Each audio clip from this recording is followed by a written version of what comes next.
Sarıgulov Dastan Islamovich, Kırgız Respublikasının eks-mamleketlik katçısı, mamleketlik kızmattın birinci derecedagi mamleketlik kengeşçisi, Kırgız Respublikasının Jogorku Kengeşinin eks-deputatı, Kırgız Respublikasında emgek singirgen kuruluşçusu, professor, 12 kiteptin jana 17 el aralık ilimi emgeklerden avtoru.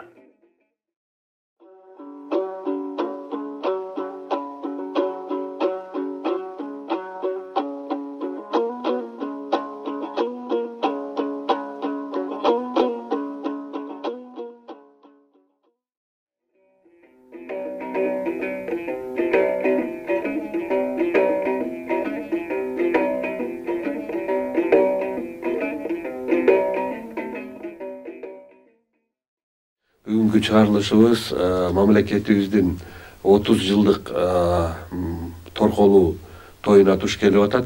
Mına uşul 30 yıl aralığında mamleketimiz kanday iyiliklerge жетти, kanday kataçılıklar başımızdan öttü.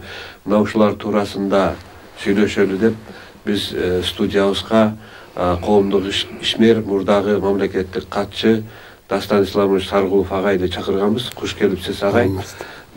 Siz менен негизинен Kırgız tarixi boyunca bir top передачаларды elibizge tartuladık. Alem bugün bolsa mınaki 30 yıl aralığında Kırgız mamleketindeki sayasatga tüzdön tüz aralaşıp жүрgөн adam katarı şu özüңүздүн pikiриңизди угаlı dep atayın studiyabızga çakırıp atabыз. Özü negizi elibizde Manas eposunda dagы aytылат da 100 yılda varıp yer жаңы, 50 yılda el жаңы, айтқан сайын укканга söz дагы жаңы дегендей саптар айтылат. Анда ошонун сыңарындай мына 30 yıl бул bir муундун калыптануу төрөлүп жетилген калыптануу мезгили экен да. Mına 90 жылдары, 91-жылы Kırgız mamleketimiz egemendүүлүк alganda төрөлгөн балдарыбыз бүгүн 30га чыгып өздөрү бала чакалуу болуп отурат, жайлуу болуп мамлекеттик кызматтарга келгендери да бар алардын арасында. Анан айтсаңыз ушул 30 жылдын ичинде биздин мамлекет кандай ийгиликтерге жетишти, анан кандай бир каталарды кетирип, кандай кемчиликтерге туш болдук. Келечекте эмне кылабыз, мамлекетибизди канткенде алдыга жылдырабыз, алдыңкы мамлекеттердин катарына кошобуз. Менимче бул маселе сиз экөөбүз деле эмес, жалпы журтчулугубузду толкунданткан маселе болуш керек. Агай анда микрофон сизде. Бул эми абдан чоң суроо, демке 30 жыл өттү. Анын күнгейин, тескейин таразалап, калыс баалап, бул оңой иш эмес, ачык айтканда. Эми сөздү баштасак, 30 жылда албетте ийгиликтер да болду. Муну күнгөй деп койсок болот. Ошол ийгиликтерди тизмектеп айтсак, анда эң алды Союз убагында КПСС өкмөт элдин түйшүгүн бүт эле өзү алып, өзү чечип турчу эле, сиз билесиз да. Анда жумушсуздук дегенди эл билчү маселе, коррупция мындай деңгээлде эч ким аны байкаганда болду. Билчик деген добуш эле билчү эмеспиз да. Ушундай да. Анан Союз кыйрап тарап кеткенден кийин багы өкмөт баарын чечип, баарын камсыздагандан кийин эл ошого көнүп bir top жыл кыйналды да. Bir top жыл кыйналды. Бирок бара-бара эгемендүүлүктүн мезгилинде элибиз өзүнүн жанын өзү багып, өзүнүн көйгөйүн өзү чечип, өз алдынча болгонго көнүп калды, жолун тапты. Албетте бул ийгилик. Ийгилик деп айтыш керек. Кийинки жылдары эл өзүн да багып атат, бийликти да багып атат. Муну ачык айтыш керек. Мына мигранттар жылына 2 миллиард, нар жак бер жагында акча которот экен. Мамлекеттин 1 жылдык бюджетине барабар каражат. Ошону бияктан бийлик мамлекетти жетектеп бюджетке 2 миллиарддай доллар түшүрүп атса, биздин мигранттар ар кайсы мамлекеттерде жүрүп, азап тозок менен акча таап 2 миллиард бияка жиберип атат. Бул жана ийгиликтердин бири. Экинчи ийгилик мына эгемен доорунда СССР мурда абдан жабык мамлекет эмес беле. Сыртка көп чыкчу эмес. Баары көзөмөлдөнүп турчу. Мына 30 жыл эгемен доорунда эл кенен ар кайсы батыш чыгыш өлкөлөрүнө барып, көрүп, ишкерлик менен барып, же болбосо саякат кылып барып, же соолугуна байланыштуу барып, элдин көзү ачылды. Эл көп нерсени байкады, көрдү. Мурда Союз убагында пропаганда бир аз апыртып же жаап жашыргандардын баарын эл азыр ачык таразалаганга мүмкүнчүлүк алды да. Бу дагы ошол ийгиликтердин экинчиси деп айтсак болот. Үчүнчү ийгилик Союз убагында КПССтин саясаты, пропагандасы абдан күчтүү эле да. Аны көрүп калдыңыз да сиз дагы. Бирок бир топ чындыкка дал келбеген маалыматты биздин аң сезимибизге сиңирип койду да. Аны азыр кийин түшүнүп атабыз да. Мына ошол биздин тарыхыбыз жок, силер жакында эле эл болуп калыптандыңар, артта калгансыңар, маданиятсыз элсиңер деп бизди ушундай жалган маалыматка суарып койду да бир 3-4 муун кыргыз элин.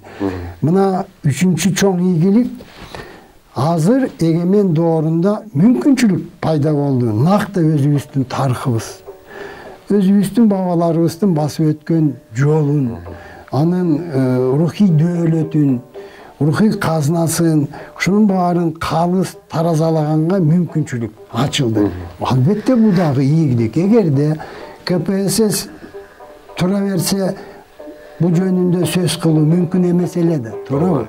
Бул дагы бир ийгилик. Анан эми ачык айтканда, эгемендүүлүк өзү чоң ийгилик да. Эгемендүүлүк мына билесиз, курд эли 40 миллионго жакын. Көз карандысыз мамлекети жок, эгемендүүлүктү эңсеп жете албай келатат да. Же болбосо уйгурлар, бир тууган уйгур эли, булар да 30 миллиондон ашып кетти да. Ушундай бир топ элдер бар. Саны бир канча миллион, бирок эгемендүүлүккө жете албайт. Бирөөдүн саясатына, бирөөдүн идеологиясына, ошого көнгөнгө мажбур болуп өз алдынча өнүгө албай келаткандарды да көрүп атабыз. Ошон үчүн бу дагы ошол чоң ийгилик, чоң жетишкендик 30 жыл бою өйдө ылдый болду. Бирок эгемендүүлүктү биз сактап келатабыз. Бу дагы ийгиликтердин бири. Себеби жакшы билесиз, бир нече жолу эл нааразы болуп, президенттери кызматтан мөөнөтүнөн мурда кеткенге мажбурлады. Ошондой олку учурларда дагы элдин даанышмандыгы менен, акылмандыгы менен, сабырдуулугу менен биз эгемендүүлүктү сактап келдик да. Сактап калдык. Өзагай негизи бир топ мамлекеттерде жанагы көңтөрүштөр болгондон кийин, революция болгондон кийин басылбай узакка созулган баягы тирешүүлөр болуп келүүдө да. Анан бул мындай алсак, ошо биздин постсоветтик мамлекеттердин арасында деле ошол нерсе байкалып келүүдө да. Анан бизде Кыргызстанда чынында 1-2 күнгө эле созулуп, анан кийин кайра элибиз тынчтанып, баягы кадимки нугуна түшүп, жашоо уланып эметкендиги бул элибиздин, демек, элибиздин акылмандыгы, элибиздин сабырдуулугу, элибиздин баягы жакшылыкка карай умтулуусу деп түшүнсөк болот да, Ачык айтыш керек. Ушул 1-2 жолу, 3 жолу инкылап деп айтып атабыз. Билик алмашып атат. Болгондо дагы мыйзамдын чегинде эмес, элдин мүдө талабы менен алмашып атат. Албетте тынч эле абал ордуна келгени бул саясатчылардын эмгеги деле эмес, ачык айтыш керек. Кыргыз эли көптү көргөн, азапты дагы, кубанычты дагы, анан даанышман эл өзү баарын тынчытып, өзү баарын чектен чыгарбай, туруктуулукту камсыз кылып келатат да. Ачык айтыш керек. Болбосо биздин саясатчылардын деңгээлин эми 30 жылда көрүп калдык го. Ошон үчүн бу дагы элдин өзүңүз баса белгилеген сабырдуулугу, кайраттуулугу, акылмандыгы, токтоолугу менен мына ушул эгемендүүлүктү ошол боюнча шек келтирбей алып келатабыз да кыргыз эли. Бул дагы ийгиликтердин бири. Эми эгерде тескей жагына көңүл бурсак, анда союз тарады. Биз келечекке жол тандадык.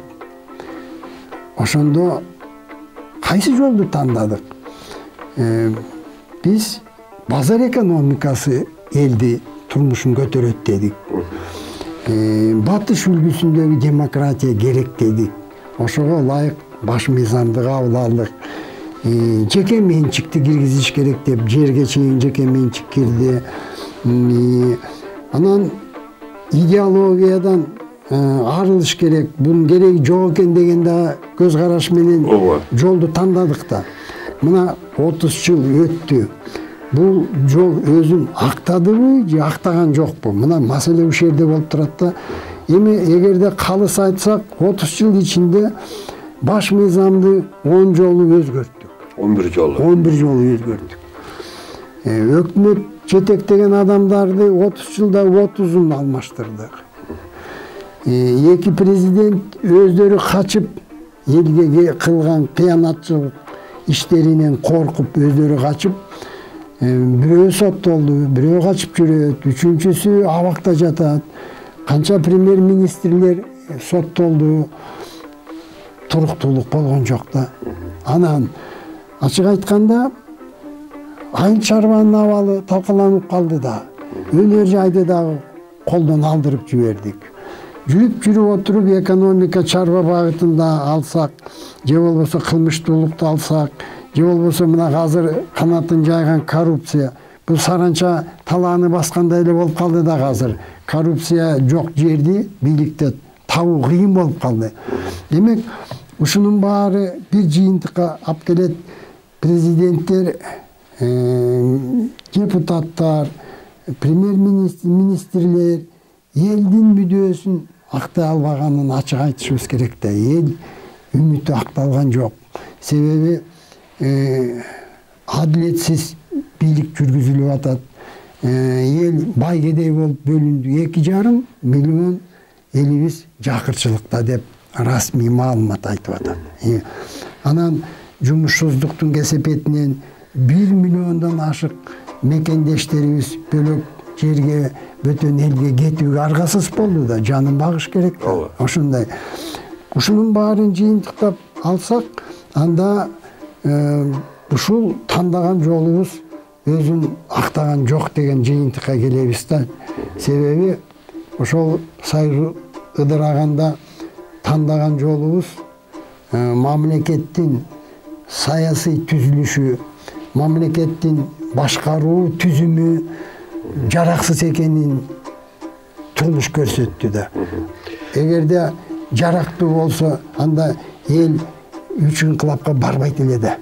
Агай, мынакей, сиз совет доорунда баягы шаарды, мамлекетибиздеги чоң шаарлардын бирин башкаргансыз. Кийин эгемендүүлүк алгандан кийин область башкардыңыз. Кыргыз алдын концернинде болдуңуз, анан мамлекеттик катчы болдуңуз. Ортодо баягы сүргүндө да жүрдүңүз. Анан кийин жалаа менен камалып дагы соттолуп 4 жылга жатып чыктыңыз. Негизинен ошо Кыргызстандагы 30 жыл ичинде эмнелер гана башыңыздан өткөн жок да. Бийликтин жогорку бутагында да болдуңуз, ортоңку бутагында дагы, куугунтукта да жүрдүңүз да. Анан ушул мезгилдерде мындай кандайдыр бир тыянак чыгарып, ушундай системаны канткенде оңдойбуз деген бир тыянакка келдиңизби? Ошол кандай, ушуну бөлүшсөңүз жакшы болор эле. Туура, темке. Эгерде жыйынтыктап айтканда, мына 30 жыл эгемен доорунун негизги жыйынтыктары анын тескейи деп айтсак, эң чоң кемчилик, эң чоң жоготуу Кыргызстанда эл үмүтүн актап, эл үчүн иштеген мамлекет башкаруу түзүмүн биз таба элекпиз да. Ошо издөөнүн эле үстүндө жүрөбүз. мына былтыр октябрда окуялар болду. Ошондон кийин жаңы баш мыйзам кабыл алынды. Мүмкүн ушул баш мыйзам ошол талапка жооп береби деген үмүт менен эл жашап атат да азыр. Экинчи чоң кемчилик ачык айтканда ал мындай 30 жыл ичинде бир дагы президент, бир дагы депутат, бир дагы министр, премьер-министр өзүнүн кылган ишине элге отчет берген жок. Элге жооп берген жок. 30 жыл бою канча адам бийлик жүргүздү. Президент болду, өкмөттү башкарды, жогорку кеңештин депутаты болду, жогорку кеңешти башкарды. Бирок ушулардын бири дагы кылган иши жөнүндө элге отчет берген жок да. Бул жоопкерчиликсиздикти жаратып атпайбы? Алар албетте жарды болгон жок, капчыктарын толтурду, басып кетип калды да. Эл кыйналып, кимден талап кылат, кимден сурайт, билбей калды да. Өзү негизи агай, мынагу союз тараганда баягы Кыргыз республикасынын, Кыргыз Советтик Социалисттик Республикасынын экономикасы бир топ жогорку деңгээлде болгон да, туурабы. Кыргызстан эт менен Москваны, Ленинградты, баягы миллиондогон эл жашаган шаарларды камсыздап турган да. Кыргызстанда 40тан ашык ири заводдор бар эле. Айыл чарбасын айтпаганда баягы өндүрүштүк ишканалар бар эле. Анан ушулардын бардыгы тең ушул 30 жылдын ичиндеги биринчи 10 жылдыктын ичинде эле талкаланып жок болду да. Анан баягы мурда бул баягы чарбадагы мүлктөрдүн бардыгы мамлекеттики болуп эсептелген да. Мамлекеттики болгондон кийин баягы биз советтик системадан баш тартып демократиялык системага өткөндө мунун заводдордун баары жабылып, андагы ичиндеги станоктордун бардыгы металлолом катары коңшу Кытай мамлекетине сатылып кетти. Ал тургай самолеттор, танкалар, баягы курал жарактын бардыгы сатылды да, сатылып кетти. Анан ошондо баягы бийликте жаңы келген бийликке келгендер гана ошондон пайдаланып приватизация деген нерсе болду да. Демек бул баягы мамлекет жоюлгандан кийин бул эч кимдики эмес, муну алса болот деген түшүнүк пайда болуп калды да. Анан ушул түшүнүк бүгүнкү күнгө чейин эле уланып келаткандай. Ал тургай баягы ошол эле биринчи президенттин күйөө балдары, баласы, кызы дегендей, экинчи президенттин балдары, булар деле ошол кийинки мезгилдерде баягы ак эмгеги менен иштеп аткан бизнесмендердин бизнесин тартып алган, баягы приватизация кылган сыяктуу эле уланып келди да. Анан ушундай психологиядан арылуу үчүн биз эмне кылышыбыз керек агай? Ушуга бир оюңузду айтсаңыз. Бул абдан маанилүү суроо. Ачык айтканда, эгерде мындай таразалап келсек, Кыргызстан аянты менен 105 дүйнө өлкөлөрүнөн чоң аянты менен. Мисалы, Израилдин аянты 21.000 чарчы километр, Чүй областынын 19.000 тең деп койсок болот да, же болбосо Тайвань деген арал бар, билесиз. Анын аянты 36.000 чарчы километр, 24 миллион калкы жашайт. Жалал Абад областынын аянты 34.000 чарчы километр. Эгерде Кипрдин аянты, Ливандын аянты 10.000 чарчы километр болгону. Бул мамлекеттер эми бир топ эле деңгээлге жетип алды да азыр. А биздин Талас областынын аянты 11.000 чарчы километр да. Же болбосо Баткен областынын 17.000, Кувейт мамлекетинин аянты 18.000. Бир да. Демек, аянтыбызды, жер аянтыбызды күнөөлөө болбойт да мисалы. Анан элибиздин сабаттуулугу. Мына Кыргыз мамлекетинин дүйнөдө 14-чү орунда турат. Сабаттуулугу, кат билгени боюнча. Билимдүүлүгү боюнча. Билимдин деңгээли эмес, кат билүү, сабаттуулугу боюнча жазганды билет да. Мына Кыргызстан 14-чү орун, Америка 19-чү. Россия 22-чи, Франция 29, Япон 31, Англия 38, Канада 58. Малайзия 94, Турция 100, Кытай 102-нчи орунда турат. Эл катты билип окуй алган боюнча көрдүңүзбү, биздин эл өтө сабаттуу эл.